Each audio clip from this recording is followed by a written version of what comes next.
আগামী নির্বাচন কবে হবে তা প্রধান উপদেষ্টার পক্ষ থেকে ঘোষণা দেওয়া হবে। বাকিরা এ নিয়ে যেসব কথা বলছেন সেগুলো তাদের ব্যক্তিগত মতামত। রাজধানীর ফরেন সার্ভিস একাডেমিতে গতকাল আয়োজিত প্রেস ব্রিফিংয়ে সাংবাদিকদের প্রশ্নের জবাবে প্রধান উপদেষ্টার প্রেস উইং এ তথ্য জানান। ব্রিফিংয়ে এক সাংবাদিক প্রশ্ন করেন, নির্বাচন কমিশন গঠিত হয়েছে, এখন মানুষের জানার আগ্রহ কবে নির্বাচন হতে পারে। এর মধ্যে একজন উপদেষ্টা লন্ডনে এক অনুষ্ঠানে বলেছেন 2026 সালের মাঝামাঝিতে নির্বাচন হতে পারে, যা গণমাধ্যমে এসেছে। আসলে নির্বাচন কবে হতে পারে? এর জবাবে প্রধান উপদেষ্টার উপপ্রেস সচিব অপূর্ব জাহাঙ্গীর বলেন, এখন পর্যন্ত প্রধান উপদেষ্টা বা তার দপ্তর থেকে নির্বাচনের কোনো তারিখ দেওয়া হয়নি। নির্বাচনের তারিখ প্রধান উপদেষ্টাই ঘোষণা দেবেন এবং তার পক্ষ থেকেই দেওয়া হবে।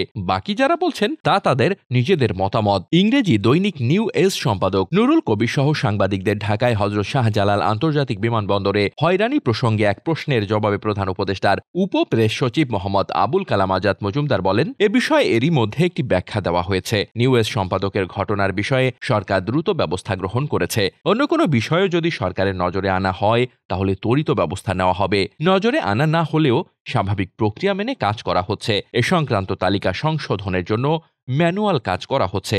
এ ধরনের ঘটনার আর পুনরাবৃত্তি ঘটবে না বলে আশা করা হচ্ছে। এ নিয়ে একটি নীতিমালা করার বিষয়টি বিবেচনায় আছে বলে জানান প্রধান উপদেষ্টার প্রেস সচিব শফিকুল আলম। তিনি বলেন, এখানে ভিন্ন মতের ব্যক্তি বা সাংবাদিকদের নাম থাকবে না, কিন্তু অনেক ক্ষেত্রে ব্যাংকগুলো বলে ওনাকে বিদেশ গমনে বিরত রাখতে হবে বা আদালতে আদেশ থাকে। এ পুরো বিষয়গুলো যাতে একটি সুনির্দিষ্ট নীতিমালার মধ্যে থাকে, একটি স্বচ্ছ নীতিমালা যেটা বাংলাদেশের যে কোনো নাগরিকও এ বিষয়টি জানতে পারবেন।